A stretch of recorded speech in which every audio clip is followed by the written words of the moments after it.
লিবিয়ার আকাশে দীর্ঘ ১ দশকেরও বেশি সময় ধরে একটি রহস্যময় ছায়া ঘুরে বেড়াচ্ছিল। সেই ছায়াটি ছিল মুয়াম্মার গাদ্দাফির ছেলে সাইফ আল ইসলাম গাদ্দাফির। সম্প্রতি এক রহস্য ঘেরা অভিযানে তার মৃত্যুর খবর লিবিয়ার রাজনীতিতে নতুন এক কম্পন সৃষ্টি করেছে। সাইফের মৃত্যু কি লিবিয়ার দীর্ঘ গৃহযুদ্ধের অবসান ঘটাবে, নাকি দেশটিকে আরো বড় কোনো নরকের দিকে ঠেলে দেবে?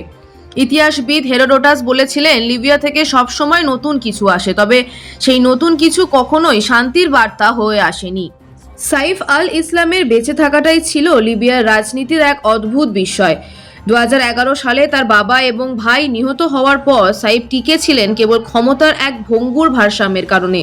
তাকে বিভিন্ন পক্ষ তুরুপের তাস হিসেবে ব্যবহার করতে চেয়েছিল, তবে এখন সেই তাসের খেলা শেষ হয়ে গেছে।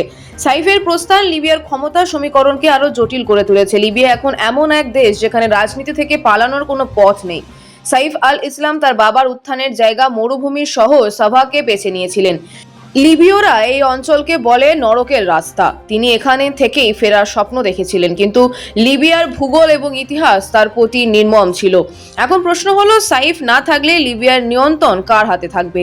বর্তমানে দেশটিতে খলিফা হাফতার কিংবা আব্দুল হামিদ দবেইবার মতো অনেক শক্তিশালী পক্ষ রয়েছে, কিন্তু সাইফের মৃত্যুর পর এই পক্ষগুলোর মধ্যে ক্ষমতার কামড়াকামড়ি আরও বাড়বে।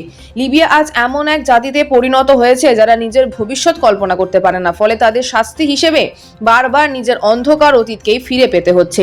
লিবিয়ার এই সংকটের মূলে রয়েছে একীভূত জাতীয় দৃষ্টিভঙ্গির অভাব।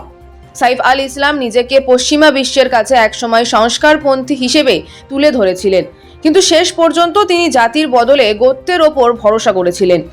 লিবিয়ার মাটি কাউকে প্রকৃত ক্ষমতা দেয় না, বরং ক্ষমতার একটি ভ্রম তৈরি করে। সাইফের মৃত্যু এই ভ্রমকে আরো গভীর করেছে। বর্তমানে লিবিয়ার কোনো নেতারই পূর্ণ বৈধতা নেই।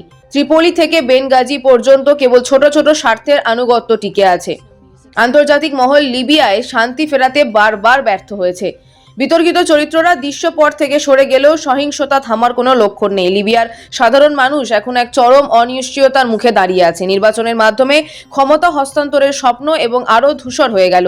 লিবিয়ার ভাগ্য এখন সেই মরুভূমির ঝড়ের মতোই অনিশ্চিত, যা কেবল ধ্বংসস্তূপ রেখে যায়।